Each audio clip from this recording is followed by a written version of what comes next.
வணக்கம். ராஜராஜன் பாசன் இந்திய மறுமலர்ச்சி இயக்கம் ராஜராஜன் தர்பார். இந்த நிகழ்ச்சி நாட்டில் நடக்கும் நிகழ்வுகள், பத்திரிகைகள் வரும் செய்திகள் ஆகியவற்றை பற்றி என்னுடைய கருத்துக்களை உங்களுடன் பகிர்ந்து கொள்ளும் இந்த நிகழ்ச்சி. இதில் ஒரு 2-3 விஷயங்களை பற்றி பார்ப்போம்.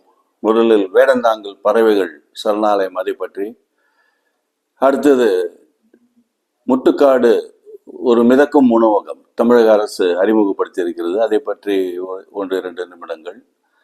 அதன் பிறகு நம்ம லைட் ஹவுஸ்ல இருந்து, சென்னை கடற்கரை லைட் ஹவுஸ்ல இருந்து நீலாங்கரை வரைக்கும் கடலில் ஒரு பாலம், இதை அமைப்பதற்கான ஒரு திட்டம் தமிழக அரசு எடுத்திருக்கிறது, அதை பற்றியும் பார்ப்போம்.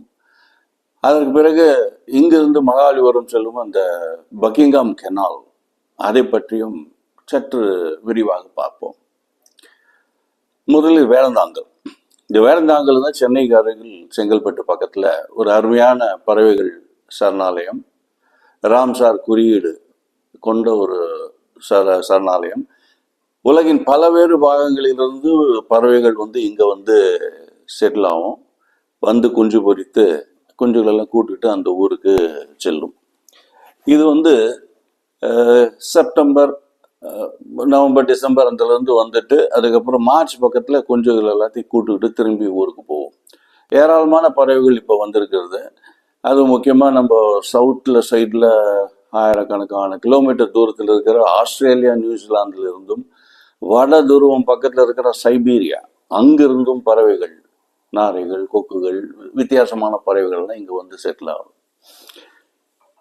இதுக்கு என்ன ஒரு சின்ன, இது ஒரு பெருமைக்குரிய விஷயம் தான் நம்மளுக்கு. ஆனால் ஒரு சின்ன வருத்தமான ஒரு நிகழ்ச்சி அங்கே இருக்குது. அதாவது இந்த பறவைகளை பார்க்கறதுக்கு மக்கள் அதிகமாக வருவார்கள். அங்கே ஒரு டெலஸ்கோப் ஒன்று இருக்கும். அந்த டெலஸ்கோப்பில் தான் அந்த தூரத்தில் இருக்கிற அந்த மரத்தில் கூடு கட்டுற பறவைகள், அது எவ்வளோ அழகாக கூடு கட்டி இருக்கிறது, அதில் இருக்கிற அந்த குஞ்சுகள், இது எல்லாம் கூட அந்த டெலஸ்கோப்பில் பார்க்க முடியும். அது ஒரு 10 ரூபாய் ஏதோ ஒன்று கலெக்ட் பண்ணுவாங்க. அந்த கவர்மெண்ட் ஃபிக்ஸ் பண்ண டெலஸ்கோப். ஆனால் இப்போ சமீபத்தில் பார்த்தோன்னா அந்த டெலஸ்கோப் பழுதுபட்டிருக்கிறது. எந்த அதிகாரிகளும் அதை சரி செய்ய முயற்சி எடுக்கவில்லை. ஸோ போகிற மக்களெல்லாம் என்ன பண்ணுறாங்க, வெளியிலேருந்து இந்த ப்ரைவேட் பீப்புள், கடையெல்லாம் பக்கத்தில் இருக்கு இல்லையா, அவங்க என்ன பண்ணுறாங்க, அவங்களுடைய பைனாகுலர் டெலஸ்கோப்லாம் 100 ரூபாய் 50 ரூபான்னு வாடகை கொடுத்து ஒரு ஆயிரக்கணக்கில் இவங்க சம்பாதிக்கிறதுக்கு இது ஒரு வழி வகுக்கிறது. இது இவங்களுடைய கம்பல்ஷன்னால அந்த டெலஸ்கோப்பை சரி பண்ணாமல் இருக்கிறாங்களா, இல்லை அதிகாரிகள் ஏதோ இதுக்கு உடந்தையா, இந்த சந்தேகங்கள்லாம் மக்கள்கிட்ட எழுகிறது. அதுவும் இந்த பொங்கல் ஃபெஸ்டிவல் இந்த டைமில் லீவில் நிறைய மக்கள் அங்கே போகிறாங்க. அவங்க நிஜமாக அந்த பறவைகளெல்லாம் பார்க்கணும்னு விருப்பப்படுறாங்க. அந்த சமயத்தில் அந்த டெலஸ்கோப்பை சரி பண்ணி ஒர்க் பண்ண வைக்க வேண்டியது தமிழக அரசின் அந்த அதிகாரிகளுடைய பொறுப்பு. அதை தட்டி கழிக்காமல் அது உடனடியாக சரி செய்தால் மக்களுக்கு பயன்பெறும், மக்களும் சந்தோஷம் அடைவார்கள். இரண்டாவது, சென்னையிலிருந்து மகாபலிபுரம் போகிற வழியில் முட்டுக்காடு என்று சொல்லி ஒரு படகு இல்லம் இருக்கும். அந்த படகு இல்லத்தில் படகு சவாரி இதெல்லாம் அந்த முகத்துவார வழியில் போயிட்டு வரும். இதெல்லாம் யூஸ்வலாக எல்லாத்துக்கும் தெரியும், என்ஜாய் பண்ணுவாங்க.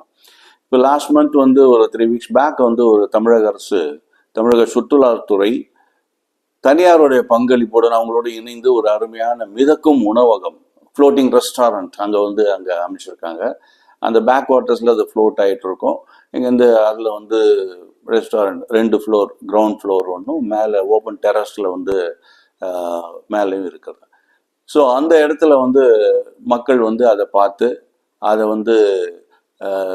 ரசிக்கிறதுக்கு அது ஒரு நல்ல ஒரு இயற்கையை ரசித்து கொண்டு உணவை உண்டு கொண்டு ஒரு அழகான ஒரு அமைப்பு. அதை எல்லாரும் போய் பாருங்கள் என்று கேட்டுக்கொள்கிறேன். அதுக்கு அடுத்தபடியாக சென்னை லைட் ஹவுஸ்லேருந்து மகாபலிபுரம் வழக்கு கடல் மேலே ஒரு பாலம் அமைப்பதை பற்றி ஒரு திட்டம் தமிழக அரசு கொண்டு வந்திருக்கிறது.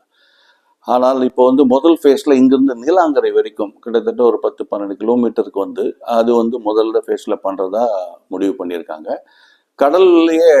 கடல் மேலேயே ஒரு பாலம் அழகாக போகும், ஹை ஸ்பீட். இங்கே நம்ம சாண்டோம்லேருந்து நீலாங்கரை, ஓஎம்ஆர், ஈசிஆர், ஓஎம்ஆர் கிடையாது, ஈசிஆர் பக்கம் போகிற வெஹிக்கிள் எல்லாம் அந்த வழியில் போனோன்னா ரொம்ப ஷார்ட்டாக போகலாம். இங்கேருந்து அங்கே போகிறதுக்கு மோர் தென் ½ hour to 45 minutes ஆகுது.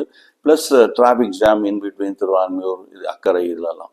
இப்போ இதில் போகும்போது என்ன ஆகும்னா நம்மளுக்கு வந்து இந்த ஸ்பீடாக போக முடியும். 10 நிமிஷத்தில் இங்கேருந்து நம்ம வந்து என்டர் சவுத் சென்னையை கிராஸ் பண்ணி ஈசிஆரில் போயிடலாம். அந்த பாலம் வந்து கட்டுவதற்காக ஒரு திட்டம் வந்து இப்போது ஒரு ஆய்வில் இருக்குது. அது கூடிய சீக்கிரத்தில் அது இம்ப்ளிமெண்ட்டில் வரும் என்று நம்புவோம். இதே சமயத்தில் இன்னும் ஒரு விஷயம், இது வந்து ஆக்சுவலாக இந்த ரோடு வந்து மகாபலிபுரம் வரைக்கும் போகிறதா பிளான் பண்ணிடுறேன், கடல் மேலேயே. இதில் இன்னொரு விஷயம் நான் வந்து உங்கள்கிட்ட ஷேர் பண்ணணும்னு நினைக்கிறேன். ரொம்ப வருஷத்துக்கு முன்னாடி ஒரு சுற்றுலாத்துறை வந்து ஒரு ப்ரொபோசல் இருந்தது. சென்னை துறைமுகத்திலேருந்து மகாபலிபுரம் வரைக்கும் படகு சவாரி அப்படின்னு சொல்லிட்டு ஒன்று பேசிகிட்டு இருந்தாங்க. ஆனால் அதை யாரும் இம்ப்ளிமெண்ட் பண்ண மாதிரி தெரியல. அது வந்து கொண்டு வந்தால் நல்லாயிருக்கும். ஒரு ஒரு ஒரு என்ன சொல்கிறது, ஒரு delight super deluxe floating ship மாதிரி சின்னதாக ஒரு லக்ஸரி ஷிப் அது மாதிரி ஒன்று பண்ணோன்னா வீக்கெண்டில் பீப்புள் வந்து நல்லா அழகாக அந்த கடலை அனுபவித்து கொண்டு மகாபலிபுரம் செல்வதற்கு ஒரு அழகான வழிவகுக்கும் என்றது என்னுடைய கருத்து. இதுக்கு முன்னாடி வந்து நம்ம பக்கிங்ஹாம் கெனால், மகாபலிபுரம் போகிறதுக்கு இங்கேருந்து பக்கிங்ஹாம் கெனால்னு சொல்லிட்டு ஒன்று இருந்தது. நம்ம கடற்கரையை ஒட்டி பேக் வாட்டர்ஸ் எல்லாம் கனெக்ட் பண்ணி ஒரு கெனால். அது வந்து பிரிட்டிஷ் காலத்தில் கட்டப்பட்ட அந்த கெனால். அதுக்கப்புறம் அது எல்லாமே நடுவில் துண்டு ஆகி எல்லாம் ஆக்கிரமிப்புனாலும் இதனாலும் எங்கேயுமே அது இல்லாமல் போயிடுச்சு. அதை பற்றி எனக்கு ஒரு 2 விஷயங்கள் வந்து உங்ககிட்ட ஷேர் பண்ணணும்னு நினைக்கிறேன். ஒரு அருமையான கெனால் 1806 வருஷம், கிட்டத்தட்ட 200 வருஷத்துக்கு முன்னாடி அப்போ கட்டப்பட்ட ஒரு அமைக்கப்பட்ட அந்த கெனால். அது முதல்ல வந்து சென்னையிலிருந்து நம்ம எண்ணூர் வரைக்கும் ஒரு 10 கிலோமீட்டர் எண்ணூர் வரைக்கும் இருந்தது. அப்புறம் அங்கிருந்து பழவேற்காடுக்கு அதை பண்ணாங்க, கிட்டத்தட்ட ஒரு 40 கிலோமீட்டர்ஸ். அதுக்கப்புறம் கொஞ்சம் கொஞ்சமாக எக்ஸ்டெண்ட் பண்ணி ஆந்திராவில் இருக்க குடிவாடா அது வரைக்கும் இங்கேருந்து அந்த கெனால் வந்து கிட்ட பண்ணாங்க. அந்த கெனால் அங்கேருந்து உள்நாட்டு போக்குவரத்துன்னு சொல்லலாம். அங்கேருந்து எல்லா ஐட்டம்ஸ் நெல்லுலேருந்து இது இருந்து எல்லாமே அங்கேருந்து இது வழியாக உள்ளே வரும், நம்ம சென்னைக்கு வரும். அதுக்கப்புறம் 887 88 அந்த சமயத்தில் என்ன பண்ணாங்க, சென்னையிலிருந்து மரக்காணம் வரைக்கும் அது கூட இன்னொரு செக்ஷன், சென்னையிலேருந்து இதுக்கு ஒரு செக்ஷன் குடிவாடா ஆந்திரா, அதுக்கப்புறம் சென்னையிலேருந்து மரக்காணம் அது வரைக்கும் இன்னொரு செக்ஷன் பண்ணியிருந்தாங்க பை 88 பக்கத்தில். அதே 88ல் என்ன பண்ணாங்க, அதுக்கப்புறம் வந்து சென்னைக்குள்ளேயே வந்து ஒரு 8 கிலோமீட்டர் கூவம் அடையாறு அதெல்லாம் வந்து லிங்க் பண்ணி இந்த பக்கிங்ஹாம் கெனால் வழியாக லிங்க் பண்ணி அந்த நார்த் கெனாலையும் சவுத் கெனாலையும் சென்னை உள்ளே இருக்கிற கட் பண்ணி அதை ஃபுல்லாக அமைச்சு கொடுத்தாங்க. ஸோ அப்படி பார்க்கும்போது அந்த காவாயோட நிலம் பார்த்தீங்கன்னா சென்னை சவுத்தில் மரக்காணத்துலேருந்து ஆந்திராவில் இருக்க குடிவாடா கிட்டத்தட்ட ஒரு 650 கிலோமீட்டருக்கு ஒரு கால்வாய் 1887 88 அந்த காலகட்டத்தில் வந்தது. இது வந்து அந்த சென்னையில் இருக்கிற அந்த போர்ஷனை வந்து அப்போ இருக்கிற கவர்னர், நம்ம பிரிட்டிஷ் கவர்னர் பக்கிங்ஹாம் அப்படிங்கிற அவர் அமைச்சு கொடுத்தார். அந்த நார்த் கெனாலையும் சவுத் கெனாலையும் இணைக்கக்கூடிய அந்த சின்ன கெனாலை. ஸோ அது அவர் பேர்லேயே அந்த entire canal is called Buckingham canal. அந்த பக்கிங்ஹாம் கெனால் ஒரு போர்ஷன் இப்போ எல்லாம் இந்த பக்கம் எல்லாமே ஆக்குபை ஆகி இப்போ சென்னை உள்ள பக்கிங்ஹாம் கெனால் பார்க்கவே முடியாது. சென்னை ரயில்வே ஸ்டேஷன் பக்கத்தில் ஒரு சின்ன கெனால் போகும், அதுதான் ஒரு காலத்தில் பக்கிங்ஹாம் கெனால். இப்போ அதெல்லாம் எங்கேயுமே கட்டெல்லாம் மூடியாச்சு. பட் நார்த் சைட்லேயும் அங்கங்கே மூடிட்டாங்க. பட் சவுத் சைடில் வந்து இங்கேருந்து மகாபலிபுரம் போகிற வழியில் நல்லா இருக்குது. அதை கொஞ்சம் நடுவில் ஒரு படகு போக்குறதுக்கோ இல்லாட்டி கொஞ்சம் ஆழம் பண்ணி ஒரு சின்ன போட் சர்வீஸ் கொடுத்தால் அதுவும் ஒரு ஊருக்குள்ளேயே எல்லாத்தையும் வேடிக்கை பார்த்துட்டு போகலாம். இன்னொன்று நான் சொன்னது வந்து அந்த கடல் வழியாக ஒரு டீலக்ஸ் ஷிப்பு, அதுவும் ஒரு நல்ல ஒரு ப்ரொபோசல். இது ரெண்டுத்தையும் தமிழக அரசு சரியாக செஞ்சால் அது மக்கள் வந்து இந்த டூரிஸ்ட் சுற்றுலாவில் விரும்பக்கூடிய மக்கள் இதை வந்து அழகாக அனுபவிப்பார்கள் என்று நினைக்கிறேன். இத்துடன் இன்றைய ராஜராஜன் தர்பார் நிகழ்ச்சியை முடித்துக் கொள்கிறேன். நன்றி, வணக்கம். ராஜராஜன் வாசன், இந்திய மறுமலர்ச்சி இயக்கம்.